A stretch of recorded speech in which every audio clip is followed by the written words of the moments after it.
Okay, so what is a key group program? Let's find out what it is. And I'm going to be very simplistic. This is for beginners, so I'm not going to get into complex ways of working with the key groups so you can understand it in an easy way, okay? A key group program is a program that you use to create your own instruments, like virtual instruments, where you can create a guitar sound, you can create a piano sound, you can create any sound that you like, pad sounds, more electronic sounds. Like the drum programs, the key group programs also work with samples. And the two resemble a lot each other. So the drum program and the key group program, they both have the same functions inside. So they're very, very similar to one another, but they have two different purposes. When you're working with the drum programs, you're importing a sample to a pad and the pad plays the sample. When you import a sample to a key group program, the sample is going to go on all of the pads at once. So you can play that sample in a chromatic mode, like in a keyboard. So you can play all the notes of that sample in a key group program. So that's the big difference between the two. Let me exemplify that. So I'm on a drum program and I'm going to import a sample to one pad. So I'm going to go Shift Menu, that's the browse. I'm going to sample assign. I have a few samples in here. So I'm going to choose a pad and I'm going to choose a sample. Okay, and you see that the sample, it's right there now. It's assigned to a pad. This is the drum program. So now we see the sample in the pad. Very simple. And no other pad has any sample, just that one that we assigned the sample to. Okay, very simple. Now let's go to a key group. Let's do the same thing. Shift menu to browse. I'm gonna select another sample here. Did you notice that the sample went on to all the pads? And what happens now is that we can play that sample in a chromatic mode.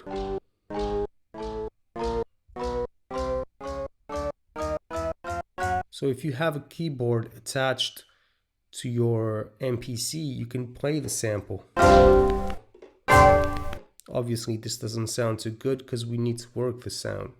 So in the most basic way of explaining this is that the drum program, it's used for just the one sample. And then when you want to create an instrument, like you may have a sample for a guitar, you might have a note from a guitar, like the C note or the D, the A. If you have just a sample from a guitar, you can put it on a key group program and then you can play it in the keyboard as an instrument. But it goes beyond this because you can layer several sounds in a key group program, so you can create really complex sounds with the key group program. This is the big difference between a key group and the drum program. Apart from that, they are very much the same. Let's have a look here in the program edit. So we are in the drum program. If you go to program edit, you'll see that we have simultaneous play, master, pad, all these functions. They are all or almost all of them. There are a few exceptions here, but almost all of the functions that you see here are in the key group program. Let's go to the key group program, program edit. So you see, you have the same thing here. You got the LFOs, you got the destinations as well. You got your samples, you got your velocities, filters. The modulation is a bit different, but I'm not going to get into this. But you can assign the key group program to the pitch wheel on your MIDI controller. You also have the wheel for the LFO and the aftertouch. But I'm not going to get into the parameters now. I'm just trying to explain a very basic concept of key group programs. Okay, so let's keep going. So we know that we're in the key group program, and we know that we now have our sample. a chromatic mode. So it's laid out in all the pads of the program. If we continue to go, now we go to the pad bank E, it just keeps going till it reaches the end. So from the lowest note to the highest note, right? This is the very basic concept of the key group programs. You bring in a sample to a key group program so you can play it chromatically, so you can use it as an instrument and play it in your keyboard. So that's the big difference between drums and key groups. Now let's have a look at something here.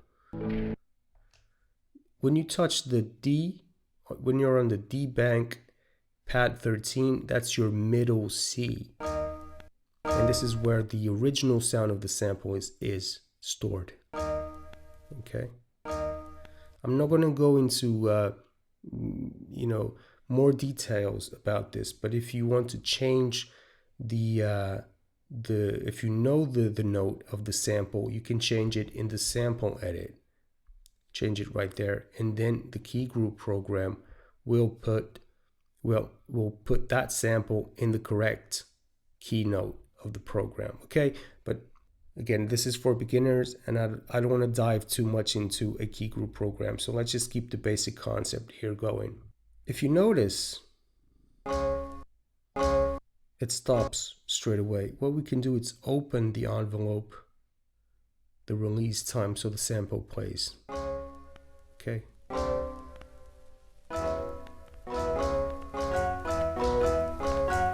So you can use the keyboard with this. You don't need to be using the pads. Right? So now it's like playing with the 16 levels, but we have access to all of the notes in the keyboard.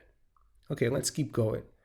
So what happens now? What can you do with it? Obviously, you can edit the sound, you can filter it, you can even play with the start and the end points here. You can tune it up and down, you can reverse it. You can do all these things that the drum program can. So basically, you're halfway now working with the key group program. You have it assigned to the pads, and you can edit the sound and keep on playing it.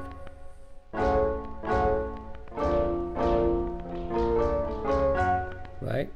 So that's the idea. You can also give effects to the key group program as well. So you can put in reverb, delays, all that. Just everything's accessible, just like the drum programs. Now let's get a bit ahead here. Let's go to another layer of the key group programs. Let's figure out what we can do. So obviously we have the same sound on all of the pads.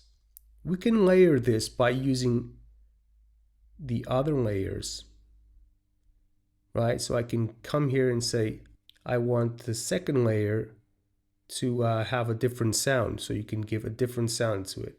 And we can choose it straight from here. So now we have in layer 1 sample 90, layer 2 sample 113. And both of the samples are on all of the pads again, and if I play, you'll hear that there's a second sound now.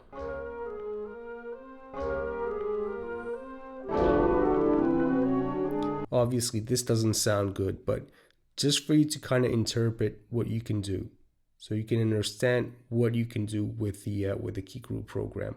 So now we have 2 samples playing at the same time on all of the pads. This is one way of layering the sounds, but there's another way of layering the sounds as well. And this is an important part of the key group program. So I'm going to take away this sample. So no sample on layer number 2, only the first sample on the layer number 1. Okay. So if we have a look here at the top, we see that we are on key group 1. What does this mean? Well, it means that each key group that you create, in this case, we're in program number 2, key group program number 2.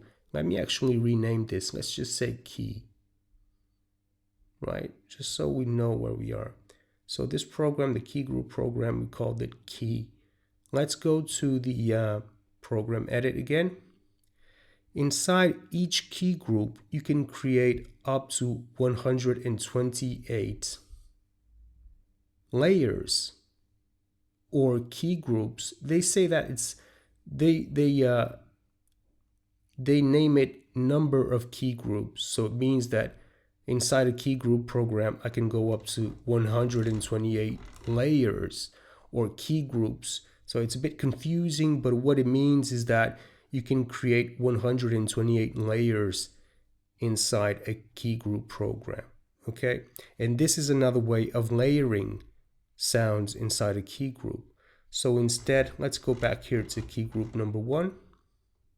You can choose all if you're working with more than one key group, or you can select the key group that you want to work in. So I might say now that I want to work with key group number 2. So I created 128 key groups. That's really a lot. And that's useful for certain things. But again, I don't want to go ahead with this. It's a bit more complex. And this is for beginners. So let's just keep with a simple step here. I'm going to just say that this key group program is going to have 2 layers or 2 key groups. Okay, so what happens now? Well, when we assign the sample to the key group at the beginning, we went to the menu and then we selected a sample, right? We don't need to do that. We can just go straight to the program, and now we select the key group that we want to work, and we just select the sample straight from here. Let's select the sample 48 now. Now we have 2 layers or 2 key groups inside the key program, okay? And they are playing, both of them are playing at the same time. Let's hear it. Okay, now we have also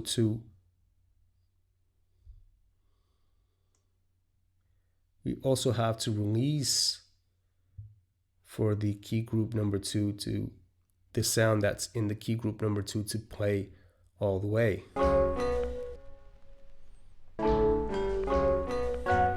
So now we're layering 2 sounds with 2 different keys.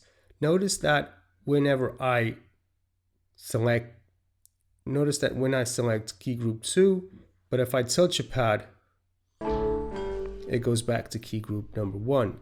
That's because it always defaults back to the first key group. If there's a sound in the pad that you are touching that's in the key group, in the first key group, it always defaults to that one. That's a bit tricky. I'm not going to get into that, just so you are aware. Okay, but what's happening now? So at the moment, we have 2 key groups inside the key group program, and each key group has its own sound. You can even look at it here. So key group 2 has sample 48, key group 1 has sample 90. So we're now mixing 2 sounds to create an entire instrument, right? And obviously you can edit everything here. You can warp a sound if you want. It's really up to you to do what you want with the sound. Just 2 more things that I think are important about key group programs. So really what happens is what's happening here behind the scenes is that the sample is being tuned up, right? So when it reaches the higher notes, it plays really quickly. What it's doing is actually making the sample go faster. So the speed of the sample tunes the sample up or tunes the sample down. So when it tunes the sample down, it makes the sample bigger, takes more time for it to finish. And when it tunes the sample up, makes the sample go quicker, so it really finishes really quickly, right? So that's one thing to keep in mind of, because sometimes you might want to have the sample always play the same length. And if you want to do that, you need to use the warp function, okay? But that way you're going to get some artifacts, meaning that the sound is not going to sound too good. So you need to sacrifice sometimes a few things. In order to get really good quality, you might not use the warp. If you want the sample to extend more, have a big audio tail, then you're going to have to use warp, but you might lose some quality. I'm not going to get into the specifics here, but just so you are aware how it works, okay? Now, there's another thing that I want to leave you with, and that's this. You can divide the key groups into sections of your keyboard. So, because you can play with your left hand, you can have a bass in your left hand, and you can be playing keys with your right hand in a piano. So let's learn how we can do this. So keyboard number one, key group number one, inside the program key. If we touch on that icon there, we can say that the range in the key group, it's going to go from C-2 to C3, actually to B2, okay? That's going to be sample. Key group number one is going to have that range inside the key group.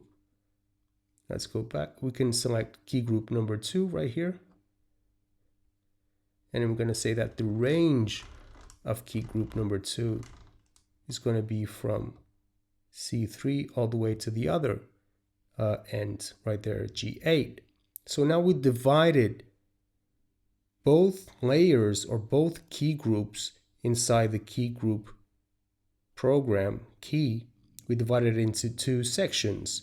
Let's have a look at that. So if you remember, if you press on pad bank D, pad 13, you're touching the C3 note, right? And that's where we divided the samples, right? And you notice now that the key group doesn't change. That's because there's no other sample layered over it or under it in another key group. Again, don't want to confuse you too much. If we go to this pad, which is a key below, it's going to play B2. And here we have our key group number 1.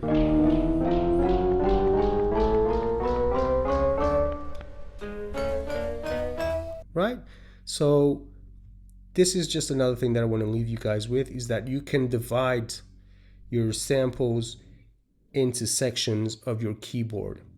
It could be useful for many things, but in this case, we're not layering both sounds. We're just attributing a section of the keyboard to one sample and another section to another sample, okay? And these are the important things I want to leave you with. If you're a beginner and you want to use key group programs, these are the essential bits that you need to know. Okay, there's another thing before we go. I also want to show you this button, which is important. Okay, we have this playing chromatically, meaning that let's actually go to this pad bank here.